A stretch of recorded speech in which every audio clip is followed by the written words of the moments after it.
All right, we are live with the Daily Parks and Rec Show with guest Michael Clark, special guest from Chicago and now in Florida. We were just both joking about how we're freezing, feeling not good about saying that, knowing we have friends that are actually freezing Yes.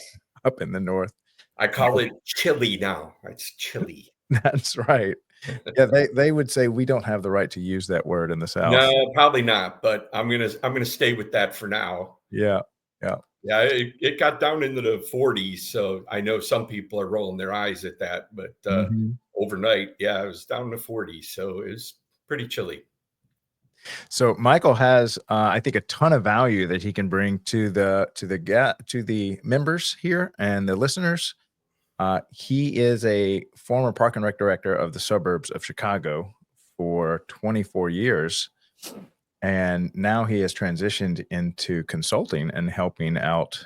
Started his own company going on 3 years ago, called Plan for Action, and he helps. The topics we're going to touch on today are going to be strategic planning, professional development, and best and next practices. So, how is it transitioning from? It's been 3 years now, so that's Yeah. Well, I was working a little bit before, still full time when I formed the company, but it's been a great career, and the Illinois Park and Rec system is just top notch with the park district system and things like that. And Can you uh, explain that to the yeah, audience? I know a lot. yeah. It's So rare. it's a special district, and so the legislation there under what they call the Illinois Park District Code provided the ability for residents through a referendum to approve forming a park district, which then is its own entity. It typically works very closely with the municipality of the village or city or the school districts or things like that. But it has its own taxing authority, and so that's what makes Illinois so strong, I think, in the park and rec industry is many places it's counties or state systems, and you're competing or departments, and you're competing with the other departments such as police department, fire department, public works department for those funding dollars. Whereas with Illinois Park District, we have the fortunate ability, and I never took it for granted, knowing how it could be or the other side. But we can have our own taxing authority on the property values, and it provides just a perpetual sustainable funding stream in order to be innovative and creative in creating recreation, park and recreation opportunities for your residents and trying to make the community better. So When um, was this? what's that? When did this all go down for the state? Oh God, that's been, I couldn't even tell you, Craig. I got to think it was back in the 60s or maybe even earlier. Because it's And been a game changer for the park system. I mean, as a result, park yeah, systems in Illinois are the best funded, best well-kept, most yeah. innovative. I mean, by far, Mhm. and again, like I said, I never took it for granted because Have any um, other states tried to do something oh similar, or yeah, y'all kinda I and there are park districts in other states. They call them mainly special districts or park districts. Yeah, my Um, city, Breck, has that, it's the only yeah, one in the whole state, yeah, yeah. but none of the others do, Right, and and it is the reason for that is there's not a statewide push for it. Mhm. So, but individual, cities or municipalities can put it on the referendum to try to form a park district if they wish. So it's not impossible to do so. It really depends on your demographics of your community, what services are there or not there that people that live there are moving there desire. So, yeah, there was a community, Elburn, in Illinois, that I helped do a feasibility study because their demographics are shifting, and younger families are moving out to their area. and they're transplants from other communities that had a lot of the park and rec amenities that Elburn has. It doesn't have it. All they have is like a commission that works underneath the village manager and mayor and the board. And so I was helping them do a feasibility study and giving them recommendations on the process of how they should go through it transparently to try to look at the feasibility of starting a park district there. So, so you Yeah, can do it. And there are plenty of special park districts in other states. It's just, it's not like a whole statewide not a program. statewide thing. Right. Right. You got it. And so, to your knowledge, Illinois is the only one that has For the whole state, the whole yes. state. In the nation, I would say safely, yes. Yeah. We need to see if those guys are still alive that push that through their state house. Yeah, Some of these other states. I think I owe them a beer. Yeah. Yeah, because they have made a huge impact Yes. on parks and Absolutely. recreation in that state. So I'd love to learn more about that. Maybe if we can do some research and find out Sure. maybe a little bit more of that backstory. Yeah. I'd love to tell that backstory. Yeah, 'cause we got Absolutely. 49 states to go. Yeah.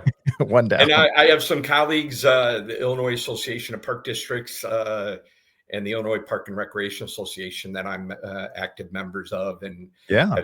I actually served as president for the Illinois Park and Recreation Association back in the early 2000s. And but there's a lot of great staff and resources. So Now, yeah, what I is that definitely like? could probably help do that, or even get some of those people on to help explain some of the history. It'd be cool. Sure, let's do a Yeah. panel on that That'd be specific cool. topic, because talk about an impact if we could help transition some of these states Sure. to it, and I'm maybe going to just write that highlight. note down. Yeah, I mean, even if we just raise awareness and highlight the impact that's had on the park systems, Yep. and it is a night and day difference. Yep. And it just gives. I mean, I don't even know the benefits. I mean, what are the benefits that you see aside from just I imagine everyone else has to fight for the property, for their portion of the property tax amidst all the other local governments, Yeah. police, fire, mayor's office, and parks Yeah. is just one of them. hmm And the other thing is that funding drives the bus. You can build your own facilities instead of having to use other municipal type buildings. And I'm not saying the other system's horrible. I'm working with Romeo Park and Recreation Department in Illinois. Actually, it's a not every city or village is a park district. They're also recreation departments, and I'll tell you, their system is phenomenal. The more I inventory and do assessments on that, they have just done a wonderful job. But what it comes down to is that your leadership believes in park and recreation and what it can bring in tourism and dollars to the community and quality of life for the residents, and providing those opportunities for families to be together and stay together and recreate together. And there's these days there's a ton of value in that, and so yeah, the benefits far outweigh some of the politics that come with it. But yeah, I think that in the end, if more and more of our nation could find a way to make more special district authority, I certainly think that that the funding mechanisms that could be in place then could make drastic differences Right. Throughout. So, Well, we'll do our part here by just sounds being. good. We're creating a massive megaphone here for Parks and Rec. So I'm hoping we make a difference, because it is a nation. It's broadcasting across all of our platforms. So Right, I'm right. thinking that is something we could absolutely pick up Yeah. and run with, because this is a national broadcast and it's a national problem. And it's going to take a lot of push. Yeah. I mean, you're seeing it in the state park system, the national park system. The aging infrastructure is just becoming devastating, and Yeah. you throw Mother Nature into the wrench Oh, these she's days. always tearing stuff up. Yeah, I mean, it is a national epidemic kind of problem. Mhm. And God, if we can't protect and preserve and maintain and upkeep, our state and national parks, Right. that's going to be a problem. That's And going to be talk about keeping jobs and money local. There's really not yes, a better you're gonna yes, be employed in your city by your park yeah. system. It's not gonna get exported to a foreign nation. Yeah, there was no question, especially, the high school and college age kids. No question, every park district I worked for in Illinois, we were the largest employer of that segment in the Wow. community. And many That's a good times it was transition. their first job. So Oh, right. we're Concession stand, creating, yeah, lifeguards, that's first jobs every time. I we're my first creating, job ever, actually my only job ever, was with the park system. I cut yeah, grass a summer. It was my yeah, only job, and my first boss, yeah, Mr. Raga, he's dead now. But I worked for the park system, and yeah. so that's such an experience, It is, especially. and helping create those life experiences and skills that then can transpose into their further education, and then being in the paraprofessional kind of arena to all the way to professional. And I advocate all the time the importance of the next generation of leaders. Mhm, There are a lot of universities all over this country that unfortunately are finding it necessary to eliminate or no longer be an accredited university for studies in the park and recreation field. And so, I chaired the Illinois Park and Recreation Foundation for over a decade, and that was all about my passion and vision of making sure that we're trying to create a sustainable structure and system and connection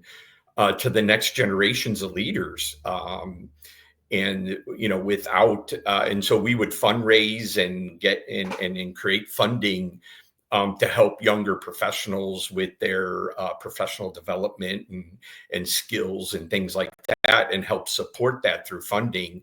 Because many times, if you're in an agency, they may not budget or have that funding available for you to do those things. And so we wanted to be that outlet to be able to provide that, so that they can pursue their vision and passion and dreams of what their career track might look like.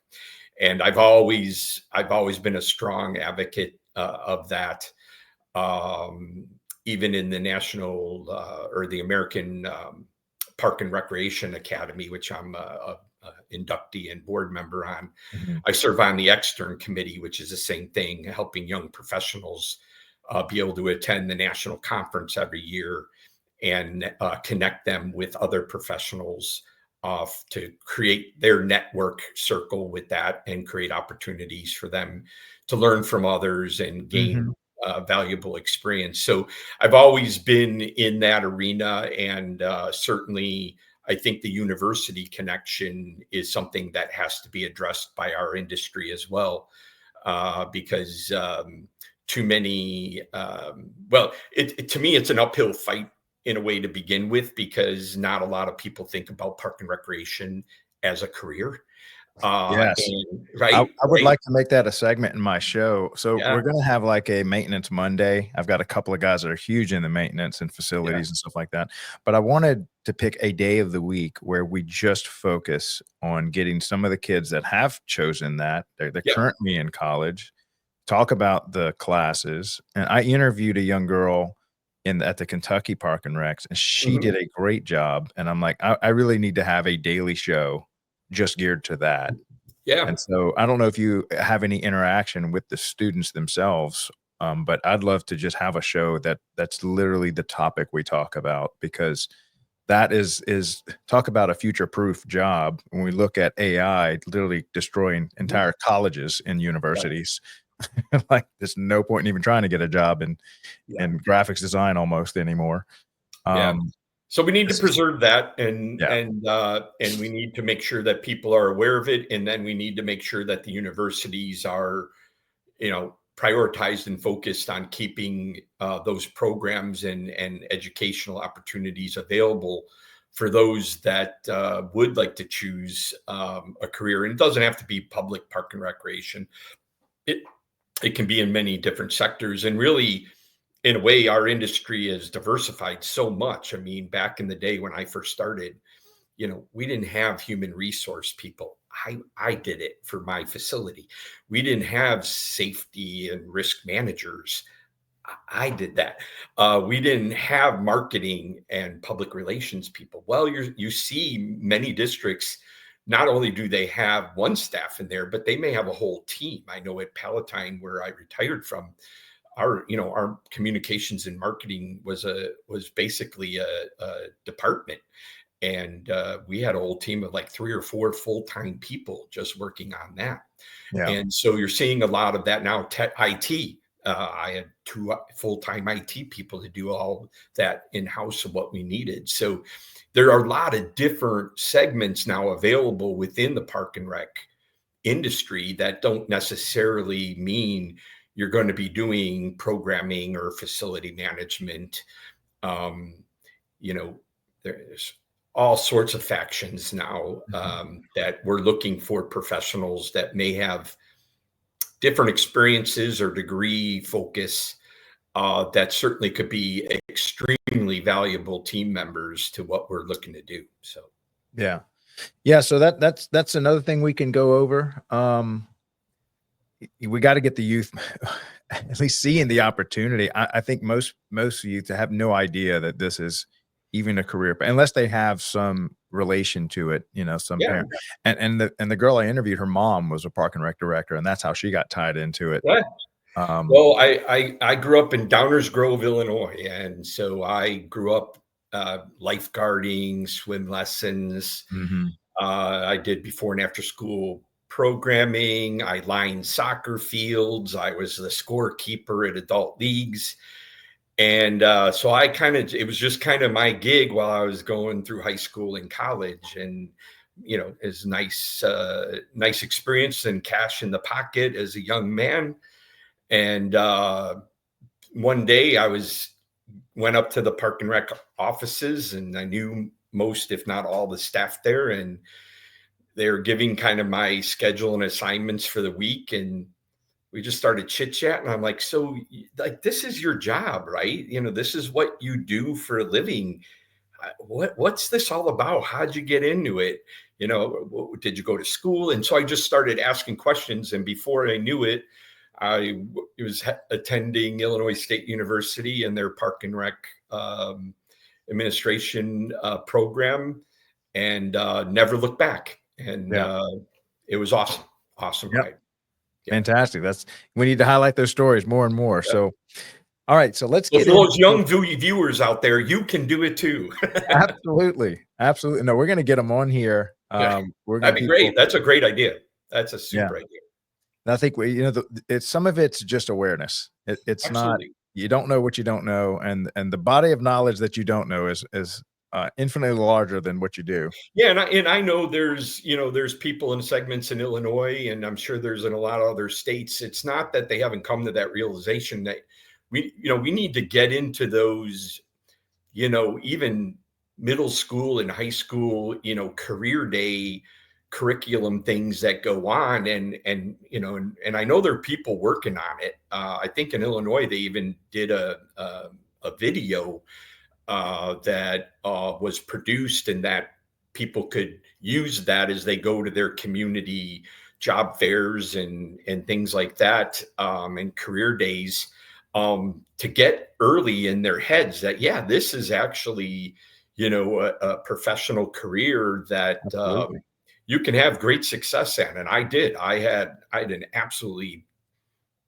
awesome experience and career for the 36 plus years I chose to be in it. And most days I enjoyed it. That's right. Yeah. Well, look, it just a testimony to your industry. I have never heard of an industry that has that little turnover. Yeah. Most people in this, it's like I hear 24, 30, 40 years even. Yeah. And they replace someone that's how long they were in this. Yeah. in a world where people are hopping from one career to the other and it's just constant churn. Um, and so there is a lot of stickiness to this career, Yeah. and it's fulfilling. I can see Yeah. it. And I think that's a great word, fulfilling. And I think that there's an innate kind of perspective and feeling. You got to be a certain kind of person and personality, in my opinion, to want to Mhm. focus on helping and serving others. But I think what's a great benefit that maybe many people don't think about in the career is we learn from each other. If I have done something and another community is doing something and we can learn from each other to make our community better, we share that. Mhm. Whereas in the private corporate sector, those are trade secrets and could drastically affect the bottom line, which could drastically affect how your stakeholders feel about you as a CEO or whatever. Mhm. But in the park and rec industry, and especially in Illinois, it's so close knit, in my opinion, because we want to make our communities better. And if we can share and learn from each other and then apply it and bring it to our own community to make our community even better than it was, um, that Yep. satisfaction and pride and that ability to share with others and not feel like you're stealing something from Right. someone. I think that there's not a pressure there, like in a corporate bottom line, Right. Fortune 500 company. And I think it has a lot to do with um, the satisfaction that people have, not only in one job, but a full career. Right. Yeah, and geographically, every town essentially has a monopoly on the land and the taxes dedicated to that land. And Yeah. so you're not concerned that the neighboring city is going to come in and put a park right next to your park. They Right. have their own land, their own earmarked funds. Yeah. And so that natural environment just creates collaboration naturally. You don't have to force it. Yeah. And I Even think functional. also, one thing in my experience is as I helped build parks or bring in new playgrounds or build a new facility, which I did throughout my career, knowing that I'm making a huge impact and difference, not only of the people in my community today, but for generations to come. Oh, yeah. And there's not a lot of jobs, I think, in industries that you can say that about. And so, again, I think that's a big factor in why people stay and Mhm. find satisfaction in it, and knowing that the impacts you are making are far reaching, but also can be a lifetime of impact and Mhm. benefit to people. And something about that, is very intriguing, I think, at least from my viewpoint. Yeah, we had a guy on the show, Cameron, Levi. He's in, Kentucky, and his grandfather was a big director of Parks and Rec, Cool. and that was one of his my grandfather built this park, Yep. and then That's pretty. now That's pretty cool. it is pretty neat. Talk Yeah. about a legacy. Um, alright, so let's get into this company, this Yeah. plan for Sure. action. I wanna hear all about it, Yeah. and, what gave you the so you were thinking about this obviously before you officially retired, and Yeah. then I had the fortunate experience of having Tom Capel, phenomenal guy, executive coach. And I was having some challenges even far into my career. And, it can be lonely at the top as an executive director. It's not Mhm. like you can go to staff and vent your frustrations and, What are and, some of and those challenges that were hurting you and might even be common to other yeah, executives? no, just staying focused on the vision and mission, the minutia of people management, Mhm. and I just felt like a lot of times I was, rescuing instead of being a proactive visionary leader, and I Yeah. was finding myself kind of going down in a rabbit hole that way. And it goes in cycles. I understand it, but this seemed to start in my life being a systemic thing. And I'm like, I got to talk to, I got to have confide in someone and bring out what I'm thinking and all that. And it was probably one of the, later in my career, one of the best moves I ever made. And fortunately, my park district helped support that because they believed in, what I was feeling and where I wanted to make sure I tried to continually try to improve myself. And so Tom helped me dramatically. And then, we dealt with a lot of current issues going on and then speculated on where things were headed and how I could try to be more proactive as I progressed through those issues and challenges. But then, he pushed me to be even more visionary. I go, well, what's next? And so I started exploring, and through Tom's experience and insight, he goes, your mind is phenomenal. Your passion is unparalleled. And you have that innate feeling to want to be better, but also help people. Mhm. And he goes, you need to be out there in your industry, um, helping people and making them realize through your insight and experiences, so that they can become the best they want to be. And that just really resonated with me. I knew I was an adjunct instructor once for Aurora University. Really enjoyed that experience. Again, when I said I was with the Illinois Park and Recreation Foundation and chairman of that and on their board and raised over $500,000 to help young professionals, I felt like I was making that impact, and it just felt like home. Mhm.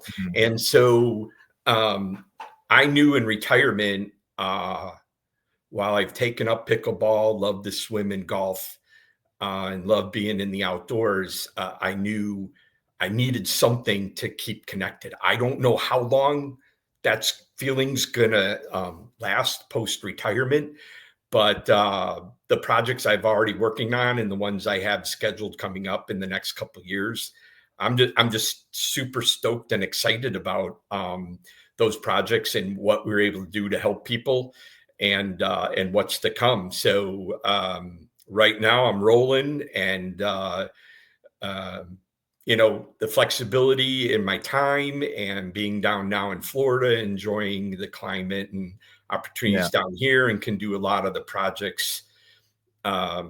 remotely with that time. It's really, it aligns and it works really well for me right now, and super excited for the future of the company and working with other colleagues. Now, as far as your executive coach, what do you look for? Or if you had to recommend somebody, not somebody, but what to look for in an executive coach for a Parks and Rec director? That's a great question.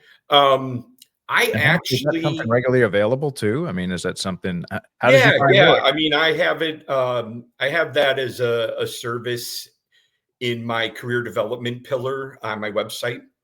Um, and so that's something going through that experience. Now, I haven't committed or gone through the process and kind of the certification part of the executive coaching. But Mhm. if I can just be an outlet, a pair of ears and eyes, with some wisdom and experience behind 30 plus years of doing what they are trying to do, I think I can be a valuable uh, connection for them and an outlet, because like I said, I know when I was executive director, it can get lonely at the top, and there's other than maybe other executive directors to confide in, which I did. I have lifelong friends um, that we're still connected and doing stuff together, and so you share a lot of your stories and experiences and trying to share what worked for you and why didn't it, or what are you struggling with and why are you struggling with it, do you feel, and can we work on connecting together to try to help each other so that you don't feel that you're up against the world by yourself. And Right. there's a lot of comfort obviously in that, and I think it also expels a lot of confidence that even through those low spots, Right. you have people that got your back and that you can rely on without affecting your culture and internal workings of your own agency when you are actively working. Mhm. Because while you want to be authentic leader and genuine, you also got to be strong even in those times for your staff, in those times where you don't feel so strong and confident in what's going on. So that's a big deal. But I think an executive coach, someone that is willing to have their ears and eyes wide open to your insight, your perspectives, ask those probing questions, um, understand where your vision is and where you want to go, and then use your own expertise and insight to help navigate at least some kind of flow chart in their mind on how they might be able to navigate that path to get to that vision, and just kind of be the cheerleader and the air traffic controller and the devil's advocate all in Mhm. one to help them figure that out. And so that's what I think makes an effective executive Yeah. coach. So, and that this might be a good segue into your strategic planning. Sure. Um, you had mentioned that there were three areas that you focus on with your company: strategic planning, professional development, and best and next practices. So, which one would be a good starting place of those three? Oh, we can go with strategic planning. Okay. Sure. Yeah, I'm actively doing that now with So, Romeo can you Hill. define that? What's that? What is Oh, strategic sure. planning for Well, Parks and Rec? people, in my opinion, people kind of throw those words around: strategic plan, master plan, comprehensive strategic master plan.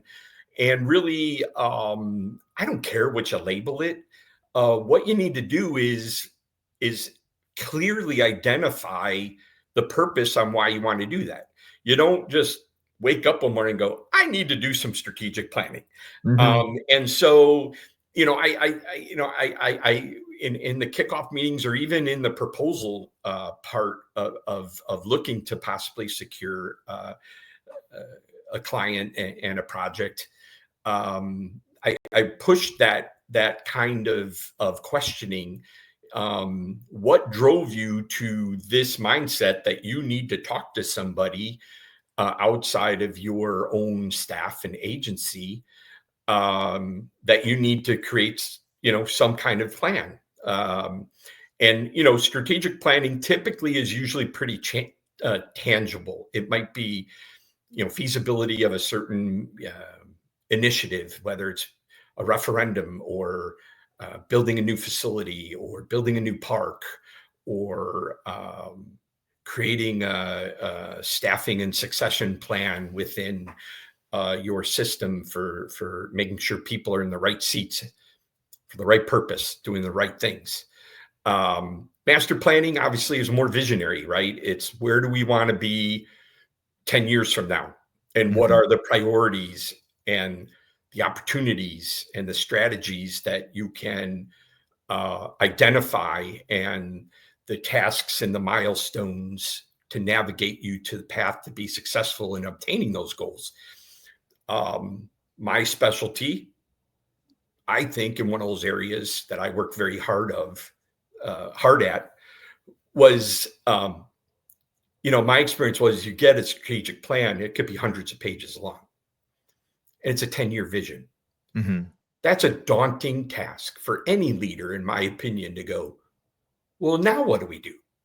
Yep. And so my forte with that is I put heavy emphasis when I work on projects to make sure that the staff and the leadership team there have the tools and the approach and the commitment to turn that 10-year vision into tangible, measurable, impactful mini plans like annual agency work plans.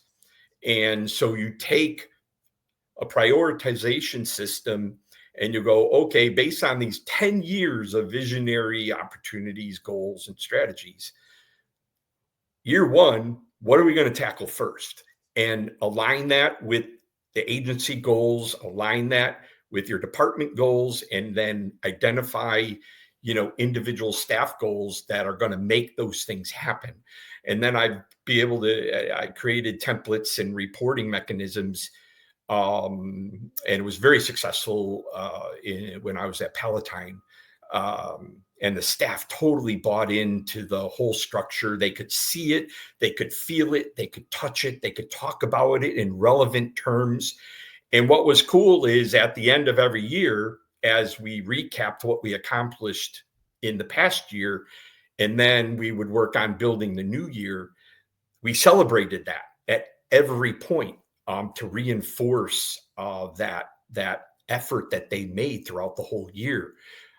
Because many times what you're asking them to do to meet these goals are well beyond their normal routine job description tasks and the skills that they have to bring with it. And that was the other thing, is I made sure staff really understood and identified the skill bases going through this planning process that they were probably really not thinking that they were building for themselves.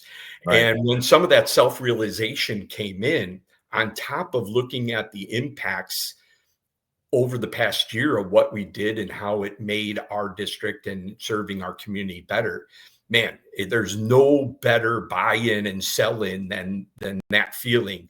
And then when you celebrate it and reinforce it with recognition and appreciation, it became a really cool whole team dynamic thing that I want to make sure I could try to facilitate to help other leaders do.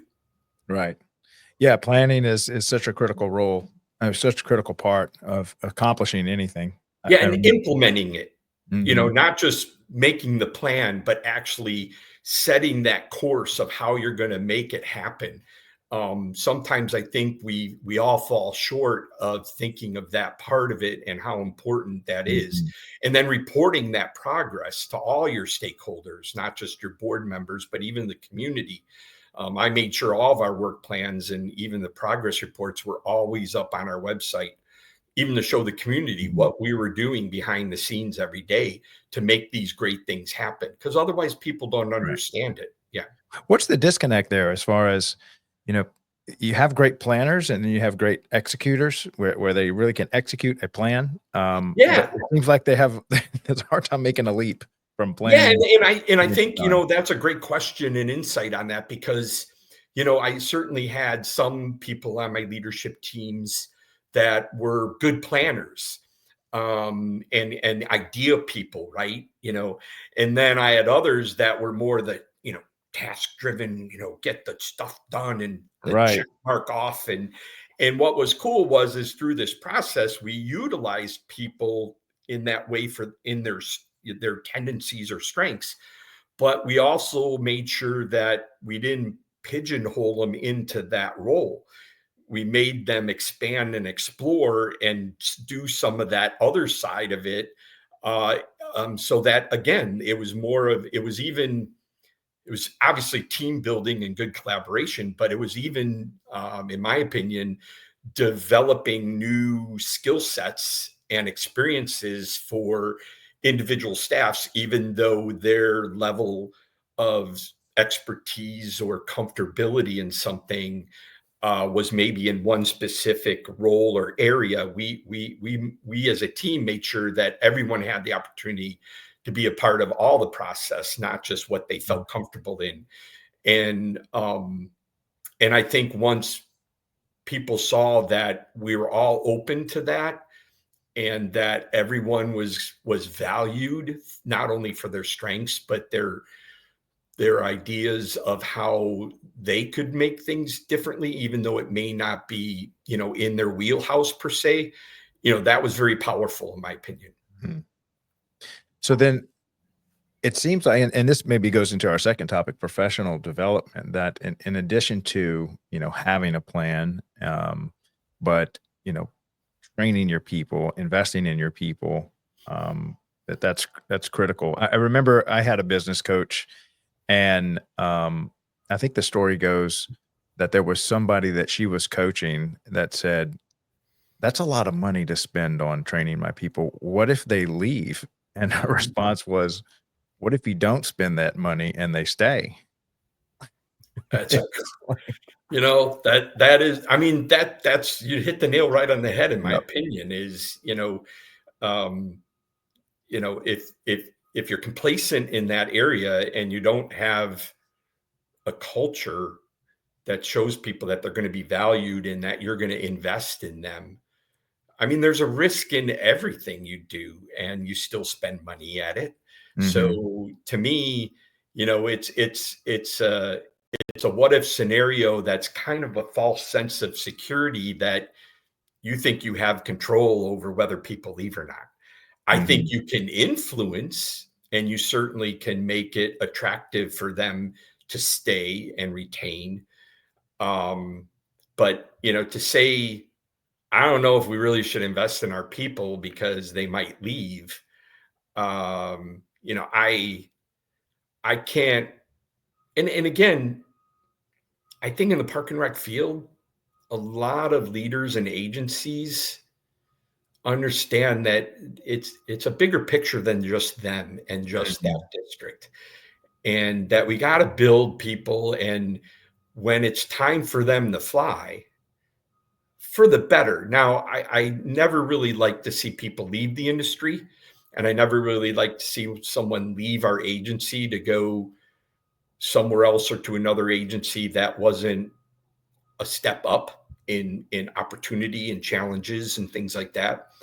But if I invest in someone and I help them and they achieve bigger and better things later in their career, um, I feel that that's my responsibility as Yep. a leader. I mean, to Yep. me, if I'm a true leader, I'm trying to develop and improve the staff. And if that means they go on to bigger and better things, well, that's okay, because guess what? I can't be a hypocrite. I didn't sit in the seat as executive director because other people didn't invest in me and then let me go when I was ready to go and pursue bigger and better things.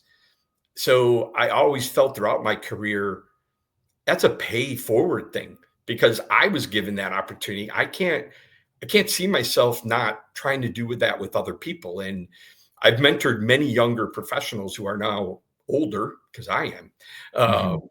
but I always took that responsibility very seriously, because people did it for me, and it's my responsibility and obligation to pay it forward to younger professionals so that they can be on Craig's podcast one day Right. talking about their career and how successful they Yeah. felt they were and the impact that they made for other people. Yeah, and essentially it does come down to if you create, um, the environment of always education, always training, always improving yourself, and then you bolt on all the different, tools that you need to train your staff, and it becomes part of your culture.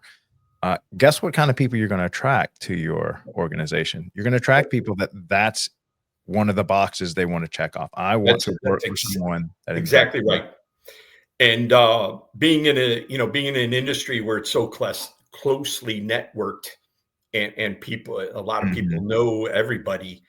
Um, Oh, they'll you be know, fighting to get into your they'll be saying, "Hey, you need to go do your first few years at that park and rec department because they invest in you. You'll yep, go places. It'll be a calling card for you, and no then you question. start attracting the best." So, Yep, I'm always a big believer in invest in your people, invest in training. If they go, great, the good people are gonna come replace them, and a that's lot of right. times people go and come back, Yeah, that's true. when you train 'em. Very true. You Yeah, might be love you that. might be training your, you might be training your future boss Yeah, there you go. or your replacement. Um, yeah, that's a great topic. We again, we could definitely do a show on each of these. Yeah, Professional development is a big one that I'm a huge fan of. yeah. So, we only got about 15 minutes left, but Okay. best and next practices, Yeah. what does, define that for us? So, first of all, it's basically mainly operational and management and leadership type of of I would call them skill bases or project initiated type of things. Based on what I have found through my own experiences and the sharing and networking with other colleagues of what are the important things such as current trends, um, how do you put a great funding model together through your capital planning, just things that throughout the years, I think, were staples in my career of practices and project initiated um, visions of things that can make your team better, make you better as a leader, make your operations better, more efficiency driven, things like that. And so, really, that's kind of a catch-all pillar of just the basic things that I found were important aspects that executive directors and members of leadership teams at park and rec agencies deal with all the time, and practices and templates, samples of things like policy development, um, things of that nature that are critically important in my opinion, to create a good culture, an effective organization, and if one that is looking to push for continual improvement. Is there a better way we can do this and be more efficient at doing it so that it allows for more time for our team to explore and do new things? And so, in a nutshell, that's really what I mean by best. And then next practices is really, what's coming, Mhm. AI, what's coming in AI that's going to affect parks and recreation, what's coming in the phenomenon of pickleball, and how is that going to affect organizations and how they prioritize where they're funding to build more courts or infrastructure in their park system.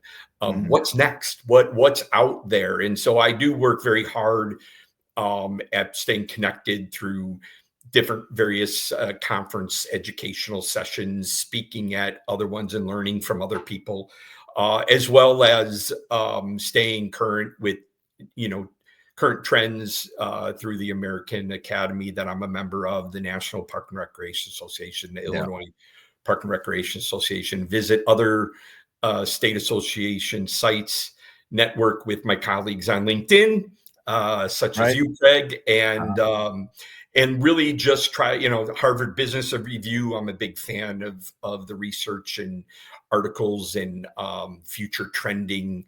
It's not always specific to park and recreation industry, but certainly in key elements of leadership, management, being visionary type of person. So that's really the best and next practices in a nutshell.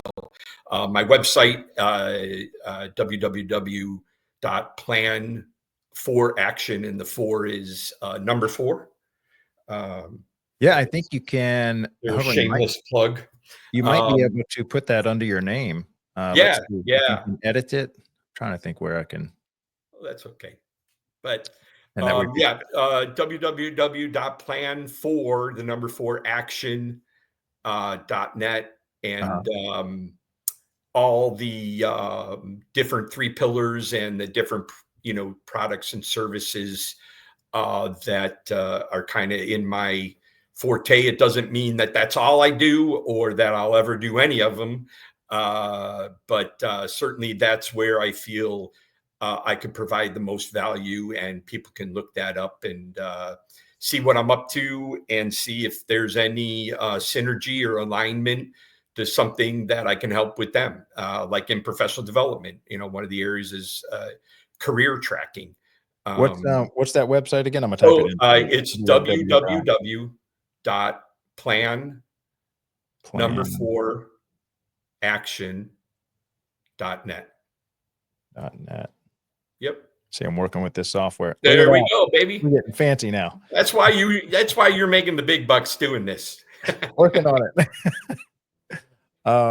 No, but when you're talking about best in new practices, I was talking to someone that'll be on the show, Jacob. He's in Homewood, Alabama, one of the Okay. suburbs of Birmingham, Alabama, one of the more affluent ones. They just bought actually 4 robots. 2 of them paint fields. They literally load them with Yeah. paint, put it up, and they'll go paint an entire soccer field, entire football field flawlessly.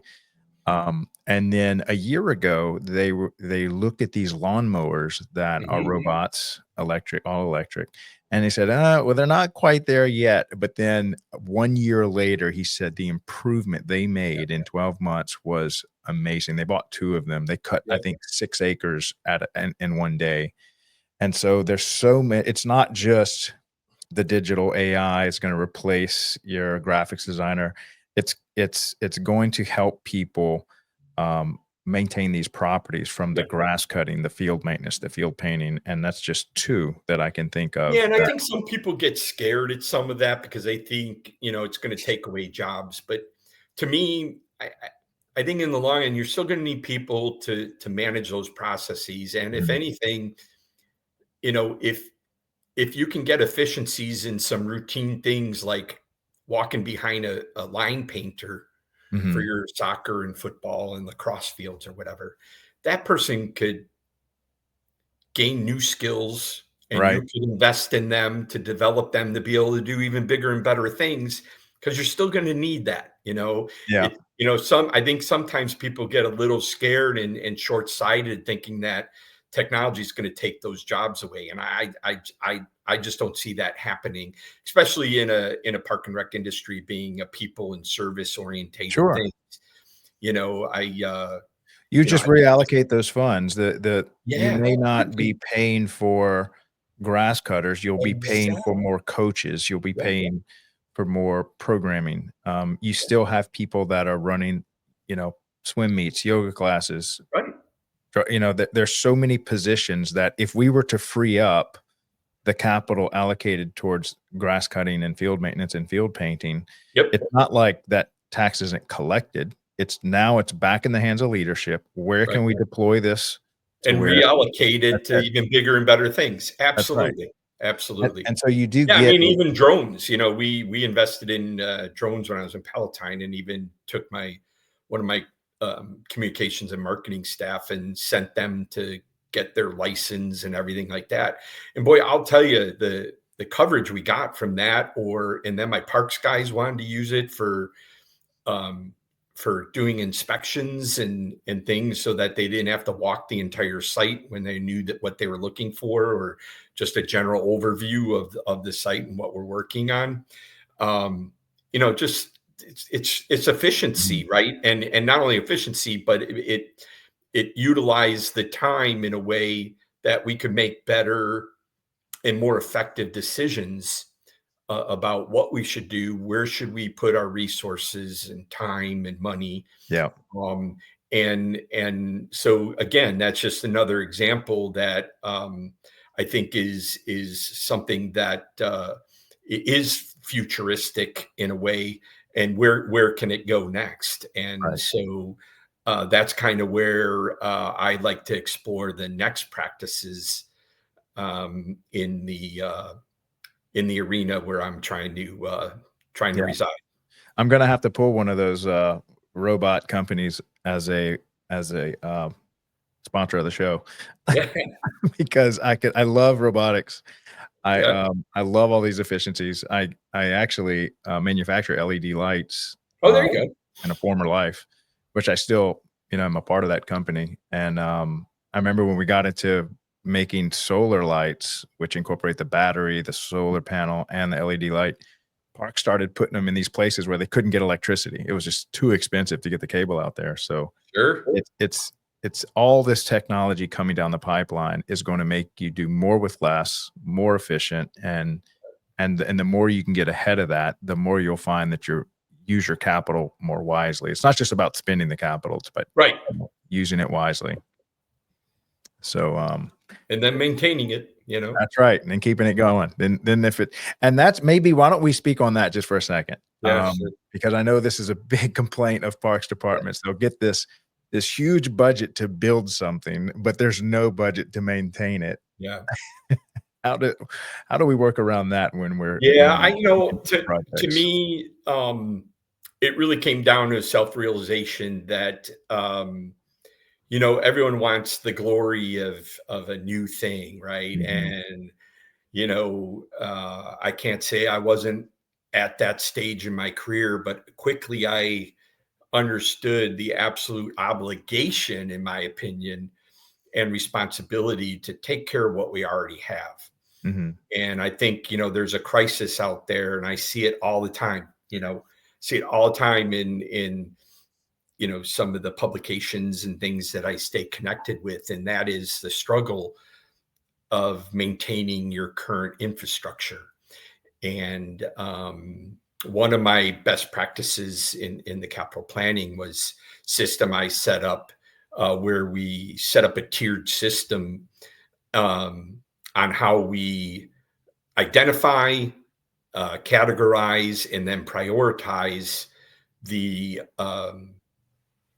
the different aspects of capital improvement, repair and mhm. replacement, things like that. And I always told my staff, you can, and some of them, if they're listening, they're probably going, "Oh, here he goes again." But you can earn $1 just as much by cost savings as generating a new dollar. And I was a big preacher of that. Mhm. And the way I motivated them was, the more we can be efficient and save, the larger pie you're going to have to be able to do kind of cool things in our capital fund and planning and budget. And but I always told them that tier one of my system was always obligations. Like, by law, we have to do that.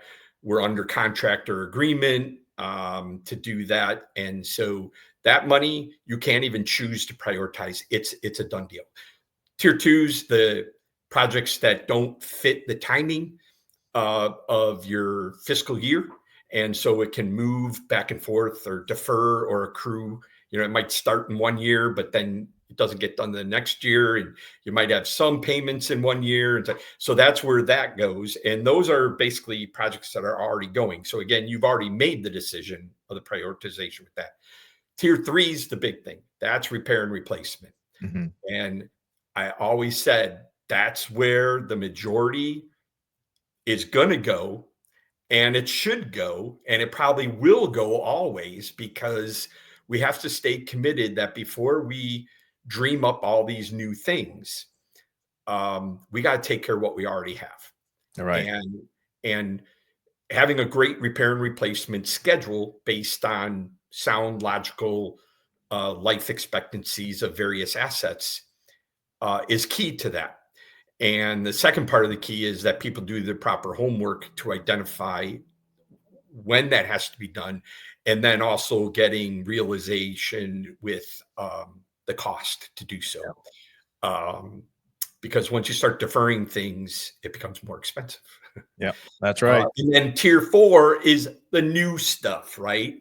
And so I say, hey, the pie is only so big.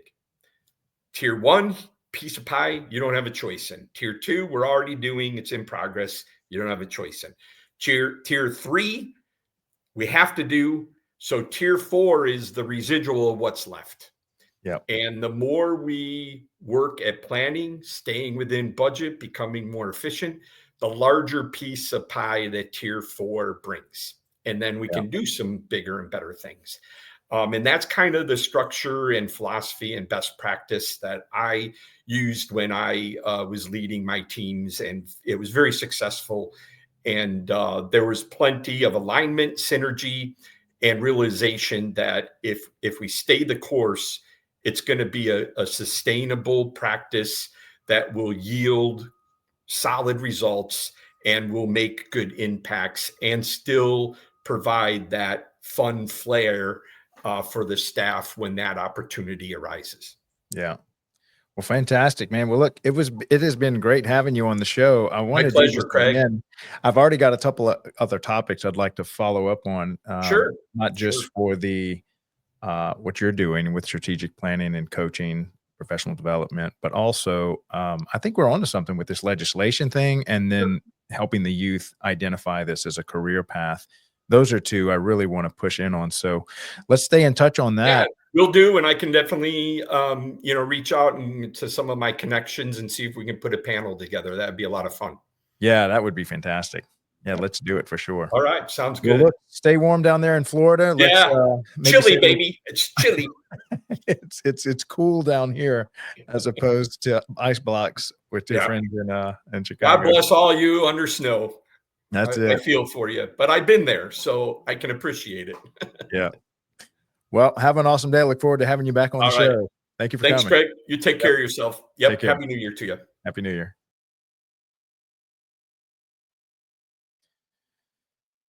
All right. So that was Michael Clark. What an all-star that was. He has just a wealth of knowledge. I think we're going to have him as a regular guest on the show coming from Illinois. They're just probably the most advanced park system as a state, mainly because of this law that was passed. I want to dig more into how that was accomplished and say if maybe we can play a part in helping other states do this. But I did want to talk about our funding, how we fund the show. If you would like to help support the channel, you can do this by considering Palco as one of your lighting options. If I'll just speak about one light, and I'm gonna have better stuff for them. But if you're considering solar lighting, let's say you have a walkway that you need to light, and you can't get electricity out there, because a lot of these walking trails are in the middle of parks, and there's such a big expense when it comes to putting that cable into the ground. Um, Solar lights, however, they don't need electricity, and you don't need an electrician to install them. Pretty much, if you can install a fence post, you can install a solar light around a walking trail. I actually engineered some of these. This was kind of former life of mine. I used to engineer a lot of this stuff, but Palco makes a great solar light for your walking trail. So if you'd like to learn more about that, reach out to me. Again, we're going to have some better stuff for them. And then also, I am going to definitely reach out to some of these robotics companies because I'm very intrigued. I'm always been into robots and stuff, but um, please help support our sponsors. Palco is our first sponsor of the show. We're going to bring on a few others. I'm in conversations with a few others. But if you have anything considering with solar lights or sports lighting, give them a call, give them a chance, and they will help support the channel here. Appreciate that. Okay, and next we have a lot of good updates for the daily Parks and Rec show. We are making a big push on LinkedIn. Wow, so many Parks and Rec people are on LinkedIn. I had no idea. So if you are not on LinkedIn, you are missing out as an executive director, superintendent. Great community there, very business minded, very leadership minded. I love the Facebook group. It is that tends to be a little skewed more towards social, and I think Facebook is, we do that on purpose, or Facebook does that on purpose. But LinkedIn obviously is more business minded, strategic thinking, that kind of stuff. So if you're looking to connect with people um, in that way with Parks and Rec, there's a ton of Parks and Rec professionals on there as well. And I want to thank Shonda Smith for cluing me into that. She pushed me into that. She is in Mobile. We had her. If you haven't seen that episode, really good. Thank you so much. She's like an all-star there. And then I have an awesome one coming up with Jacob over in Homewood, and we're going to talk about maintenance. And I'm really pushing to maybe having an entire day, just Mondays, maintenance Mondays, where we just talk about maintaining facilities and all things considered. And we'll get some good reps and some other good products on there to see what's the latest and greatest when it comes to maintaining fields, facilities, also aquatics. He's actually a certified and aquatic specialist. So we're going to have some good conversations there. Thank you for the team that is just editing and distributing, and there's so much behind the scenes going. We got two people that are really pushing hard, helping me produce this podcast for Parks and Rec. Um, I, I can't tell you how much it is to get thanked. Um, I never realized how many people are watching this and attend this regularly, and we're really just started. I was thinking that we wouldn't even make a big push for this till February once we got all the hardware set up and everything. But we got a lot of good stuff. Just got our mic system in, just got our soundboard in, got my headset. A lot of good stuff happening. Please follow us on LinkedIn. We have a LinkedIn page. We have now a Facebook page, and we have an Instagram page. All this has happened in the last week, and we are giving a lot of invites out for people to come onto the show. I think we're probably have half of our shows booked for January, and we're already pushing into February. So appreciate all those guys that are coming and share their wisdom. Um, and I look forward to serving the community and raising awareness about everything that's going on in Parks and Rec. So, again, I'm your host, Craig LeBlanc, the doorman, the host of the daily Parks and Rec show, live 12 noon across multiple platforms. So, you should be able to find us 12 noon either on LinkedIn, on X, on Facebook, on Instagram. And then, of course, all this is put on YouTube afterwards as a library if you'd like to share. And also consider hiring Michael with Plan for Action. What a source of wisdom there. So if you need any help, this guy has been doing it, and one of the greatest park systems executive director, chaired the state association stuff. So these are the kind of guys you want on your team when you're trying to grow your park system or manage what you have. So love having that guy on. So all right, I will see y'all here again tomorrow. Sorry for missing yesterday. This thing just gave me heck. And so, but I think I've got everything worked out. We will be here Monday through Friday, 12 noon. See you here tomorrow at noon. Again, y'all stay warm out there, and prayers out to California for what they're going through. Hope everything, hope they can put all those fires out. So, y'all have a great day. Talk to y'all later.